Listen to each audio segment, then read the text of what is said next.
The code word for open innovation today is hybridization.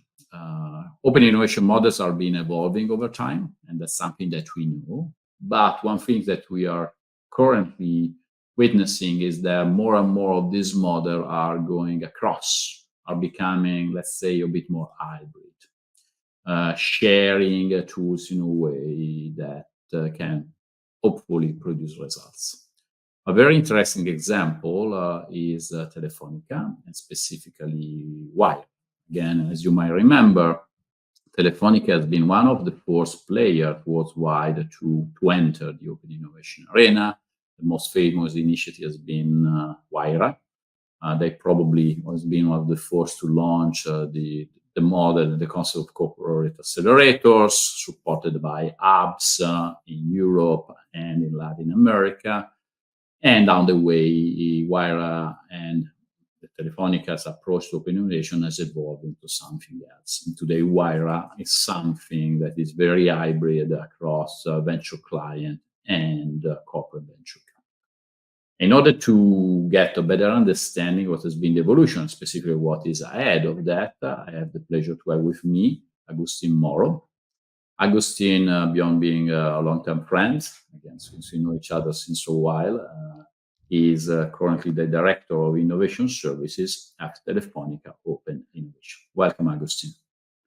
Thank you, Alberto. Good morning, and it's a pleasure to speak with you.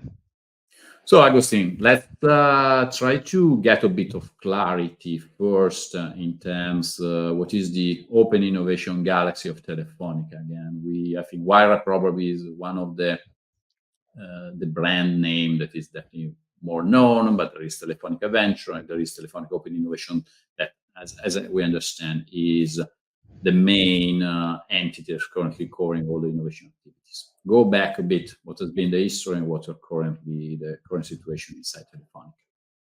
Great. So you're right. Now the open innovation initiatives are all comprised within Telefónica Open Innovation Unit. And we can find there all the venture capital tools and all the venture capital arms that Telefónica has in place as of today, together with the business development programs and the other type of initiatives that we've got in order for Telefónica to engage with the startups and with innovators. This has been a long walk since we started. We launched back in 2006 Telefónica Ventures. It was a small venture capital fund investing off balance sheet. And at that time, Telefónica used that to understand the dynamics of entrepreneurial ecosystems and of the venture capital industry. We were investing in companies worldwide, and those were companies with technologies that were very much related or very much linked to our core assets, meaning networks and infrastructure. After we learned how to engage with startups and how to invest, we decided in 2011 to launch Wayra, which is a micro venture capital fund initiative through which we invest up to 350K per startup, mostly in Telefónica's footprint, meaning Europe and Latin America, but also, we're able to invest in companies coming from other geographies. Since we started back in 2011, we have pivoted Wayra strategy very much. We have invested in more than 1,000 companies. with a clear strategic goal, which is basically making or supporting Telefónica in increasing the revenues with existing businesses, reinforcing the commercial portfolio of Telefónica's digital solutions, also bringing internal efficiencies and savings in existing operations and in existing platforms. And even though Wayra, as you were rightly saying, it's the best known initiative that we've got, Telefonica Ventures has been also investing throughout all this time, not only with direct investments, with higher tickets than Wayra. So Telefonica Venture tickets go from 350K up to 5-6 million. Average ticket is, I think, 1 million, 1.5 million. And through Telefonica Ventures, we're more focused in geographies in which we think that relevant technology for telco industry might arise, such as Israel or Silicon Valley. So it has also a worldwide investment scope, and with bigger tickets is series post-series C onwards. On top of those two venture capital arms that we've got, Wayra and Telefonica Ventures. So Telefonica Ventures, we also do a fund of funds strategy. We are Exactly. LPs in more than 13 different venture capital funds, which invest again in Telefonica's geography and also in Silicon Valley and Israel and others. And we finally have also a set of initiatives and programs in order to support third parties to develop their open innovation strategies, such as Open Future, which was launched back in 2015, which is a program that aims to support regional and local open innovation strategies, mostly focused on public institutions and local and regional governments, but also embracing private, local, and regional partners that want also to support entrepreneurship and startups in a specific region. I think those are the main programs that we've got as of today within Telefonica Open Innovation. And you also have a venture builder. We also have a venture builder, which is not directly sitting in our unit, but in one of our sisters unit, which is the ideation unit within the digital innovation unit of Telefonica, which is led by Chema Alonso, our chief digital and digital consumer officer, and which is basically looking for idle technologies developed within the company so that we can draft a business model under those technologies. And we look for third parties that want to also support that venture. We look for a management team, and we finally fund a startup born within this unit uh, that should aim to raise fund from third parties and become a sustainable business. So the very, very comprehensive approach. I think one of the thing, looking at your evolution that you know pretty well, one of the I think the most written criteria that in a certain way inform your action has been trying to get more and more close to what is the fit, the strategic fit. Again, trying to be able to funnel innovation that might be, as you said, at use of Telefonica on the one hand, generating revenue, new business, on the other hand, reducing operational expenses, increasing efficacy. So this is substantially the two main drivers. And Telefonica is one of the few that also have some metrics in order to, again, you are pretty advanced and also try to measure in the impact of the activity that you do. Again, how do you do that? Some ballpark results that you can mention just to understand. Sure. Just to provide some context to our audience, I would like to highlight that when we started with Telefonica Ventures and with Wayra, there were tough times for telco industry. OTT players were coming into the digital scene using our networks, which had high capex necessities, and telcos weren't able to monetize those at that time.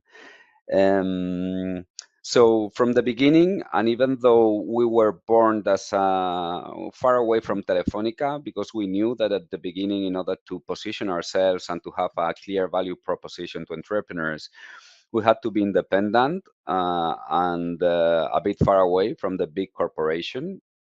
We soon learned that if we really wanted to have impact and be here today, 10 years after or 12 years after, it was needed to have clear metrics and business metrics. And this is something that we have always pushed for. We wanted to be, since the very beginning, a business unit measured as any other regular business unit. And we have been, since the beginning, very much obsessed in being able to present our results to Telefónica Group and also to the market. So we have invested in more than 1,000 companies, out of which I think we have right now around 550 in our portfolio. And from all those, 400 have been able to close commercial agreements with Telefónica.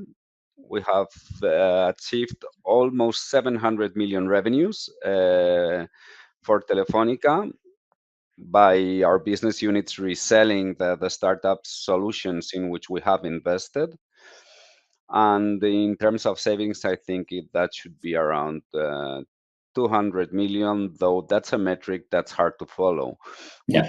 We just use as proxy the size of the contract of the startup with Telefónica, though we are pretty sure that savings and efficiencies brought to Telefónica Group are much higher than that amount. Yeah. However, as said, we wanted anyone can challenge if you try to measure savings. Those are soft metrics or things that cannot be proven. We have preferred to have like just the size of the contract, which is something that we can also always show. Yes. Now, this is a very, let's say, muddy matter. Not is super relevant, but it's difficult to be measured. Sometimes also measuring the value produced by open innovation, one typical advantage you can get is maybe reducing the time to market. And how do you measure that? It's not something that probably create an immediate revenue impact, but it's something that creates a strategic advantage, as well as, again, open innovation. And this is probably one of the biggest problem that most of the corporates in the world do have, and particularly most of the open innovation units in the world do have, is to showcase the value produced that is beyond the numbers that you say that are, by the way, are impressive, but is beyond. Because again, if you think about that, open innovation on the one hand is helping the company to improve their strategic foresight. And substantially, by working in open innovation, you technically help the company to improve their future strategy, to innovate their future strategy, and to survive. That's, by the way, is not a minor thing. Actually, it's quite relevant. On the other hand, you are producing a big impact in the cultural transformation of your own company. And fourth, also you're improving in a certain way also the image of the company, the branding of the company, again, because you're perceived as a company is looking at the future. It might have also an impact of how the market measure and assess the company as a whole. And so the problem that the last three things that we have there is strategic contribution to the strategy, contribution to the culture, contribution to the image are intangibles that are very difficult to be measured.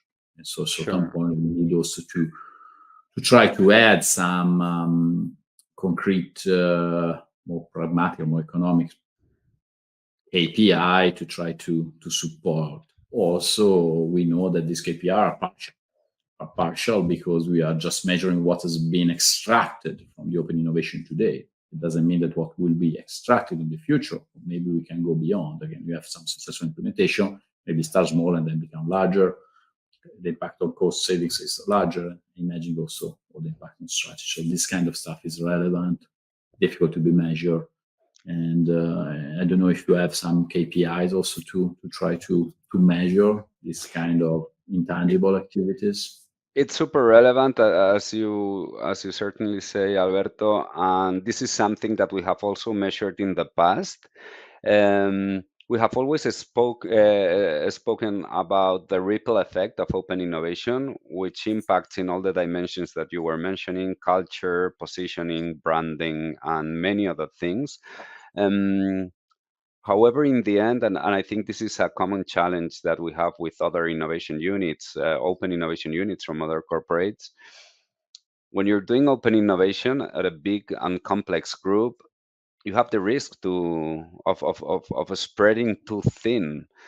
If you focus on measuring the impact in comms, or in the cultural shift, on how many employees you are reaching throughout these initiatives, you might get mad and become mad by having to follow so many different indicators. So we have preferred to just focus on the business ones that I mentioned, together with the return on investment, because those are the ones in the end that the financial guys and people in the executive committee understand. So I think it's super nice to say, see this picture and see how many articles were written about our collaboration with startups.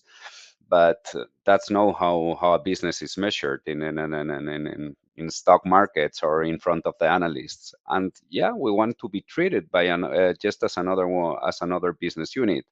So in the end, and even if it's something that we have always considered and tried to follow, we have preferred to focus on the main ones.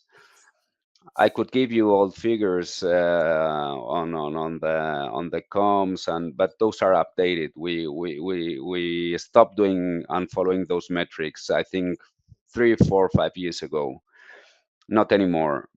For sure, this is something it's in our main value proposition for Telefónica. But yeah, we really aspire that everyone perceives that, not having to give any metric around that and just speak about business. No, I think business is supposed to be the common language. Also, because currently open innovation is no longer in what we call the age of infancy, where again substantially it was this honeymoon effect, and whatever you do with startup was good enough. Just to say you communicated you were golden. Now I think we are entering what we define the age of results, and people are rightly measuring results. My concern is that showcasing the impact that can be measured today is in a certain way we are undermining the value that we have been putting on the table. And at the end, if you go to your executive committee or your executive board showing this number, say, okay, that's interesting, but it's not that much. While the value this is just a subset of the value you put on the table. So I think, because again, you are working both for Horizon 1, and this number probably reflect what you are being able to achieve. That has an impact on the core business, has an impact on the numbers of today. But again, the largest part of the value that you guys have been doing is mostly looking at Horizon 2 and Horizon 3. That by definition is something the value will be grasped just down the way in 5 to 8 years. But again, we need to balance both approaches, and we need, in order to allow you to continue to do your work while you are able to nurture also those kind of results. And again, this balance between short-term, long-term is a delicate topic, because most companies at a certain point losing and approaches being used in the early days, and they start just to look at the results, and they look at these results, probably don't find anything particularly valuable to be continued. And they might reduce the budget, discontinue actions. And so it's a delicate balance. And again, I fully so agree. important to talk with players like you that have probably the one that started this journey in the early days. And so I've been across the innovation curve, and now you're currently facing this area, and we have the experience of that probably company just started a couple of years ago, that don't have the perception what has been the journey, what you come from, what is the value that you put on the table, because you said we invested in over 1,000 startups. That's just impressive numbers. There's potentially a lot of value, a lot of learning that you can extract from that, and you have actually extracted and put service of the company that is very difficult to measure. Mhm. Yeah, I fully agree. I think when doing open innovation, you have to be consistent. And the thing about the balance between doing short-term innovation or more tactical innovation and supporting your OBs in achieving their short-term results, it's really important because you want to be relevant to those guys, and you want them to see you as an ally in closing the year. So you have to devote some efforts to supporting them in that. If you're measured by the amount of revenues that you are doing right now, it's something that really pushes you to look into the short term.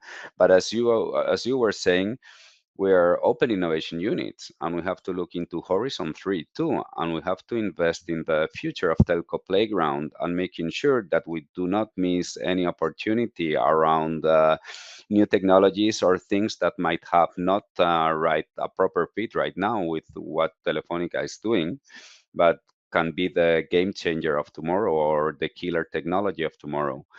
So this is something that we try to have clear in the unit and to keep this balance.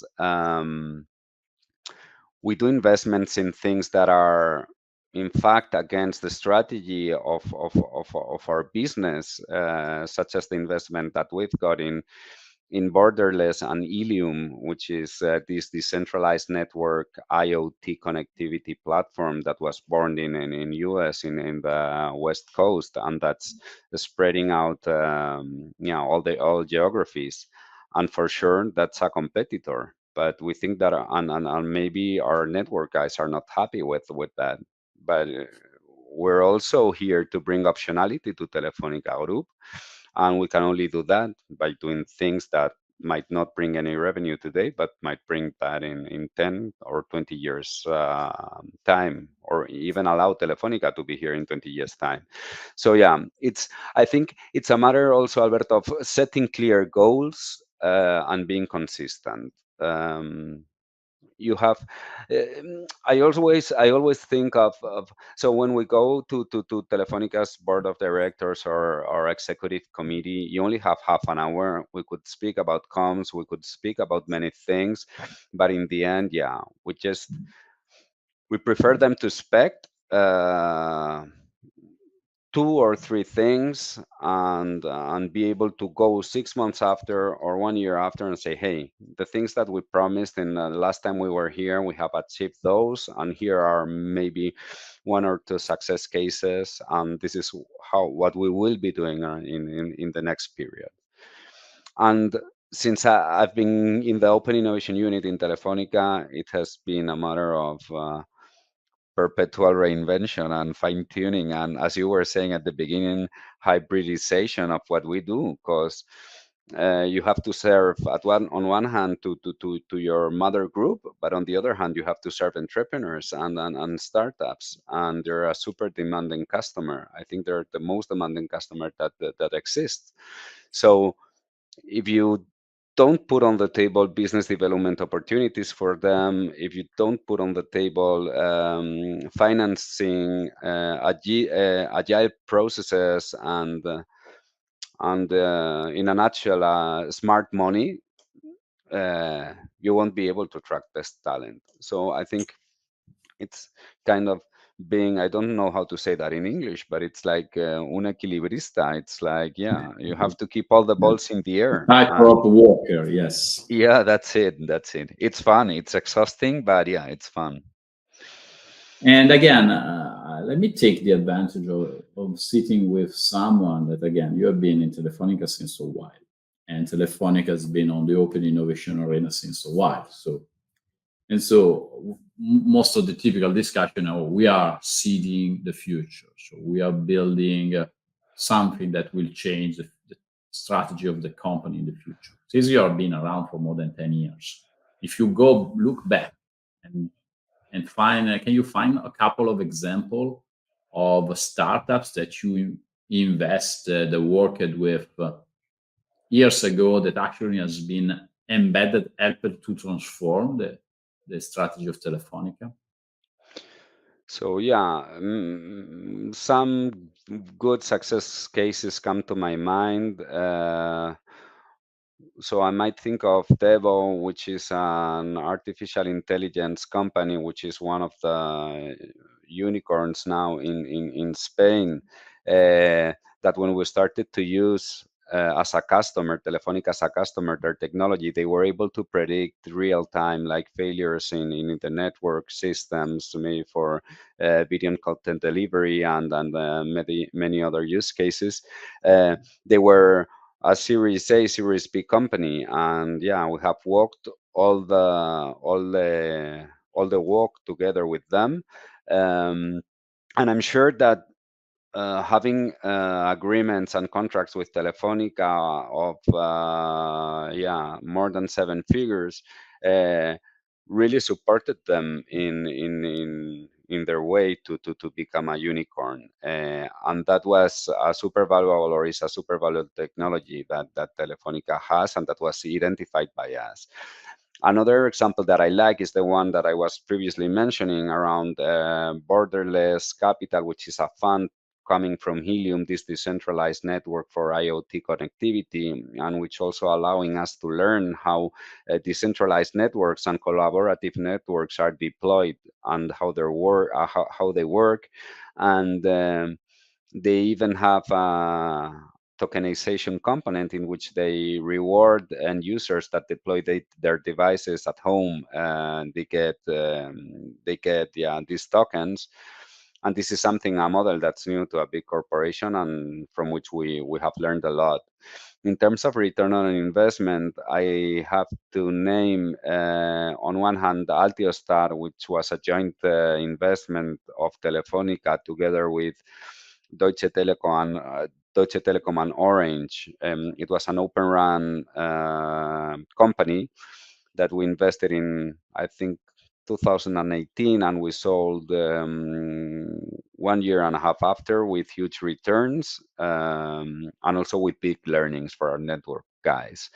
Um, Maybe operating in satellite businesses to telco industry, I can think of uh, Quit Genius, for example, which is a health and wellness company coming from the UK that we invested in London, and that has also brought great return on investment to Telefonica.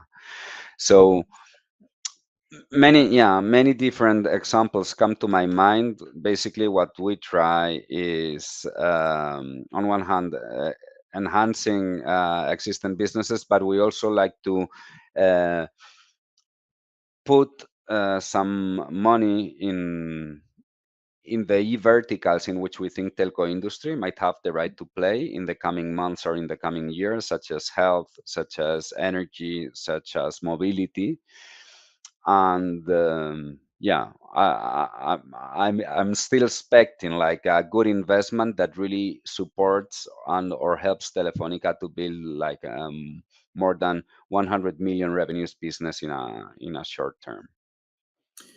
To close our conversation, Agustin, again, also to take advantage of your experience as an open innovation professional. So, what are a couple of tips, recommendation to your peers, to your colleagues? So, what you have learned that you think has been beneficial? So I think I mentioned a couple of them throughout our conversation. Yeah. One is setting clear goals. For me, that's key. To set clear goals and to socialize them and communicate them to your organization so that everyone knows where you want to be in the next year. Um, Another one, yeah, is for sure being consistent, even though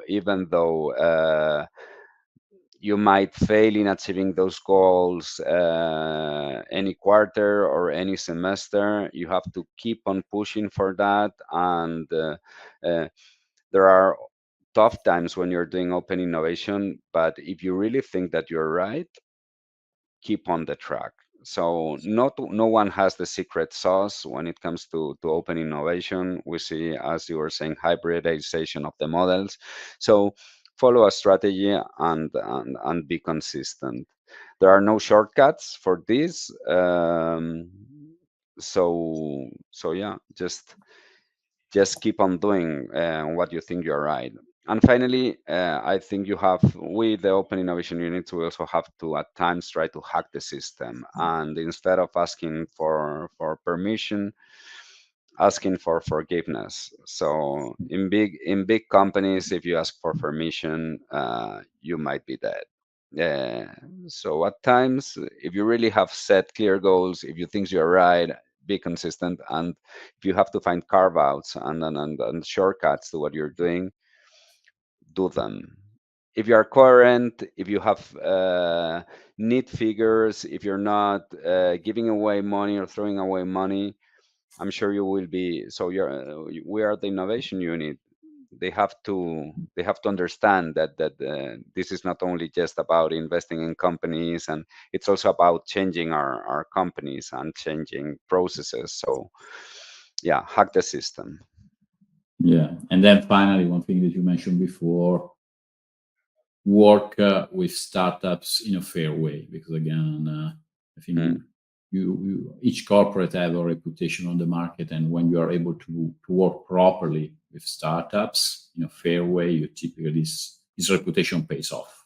And if something takes years to build up, and it takes just a very, very short period of time to destroy. So being consistent also in playing with startups and market standards in a fair way, I think is the way that at the end it pays off. And again, you have a large community that the community have been building up over these more than 10 years.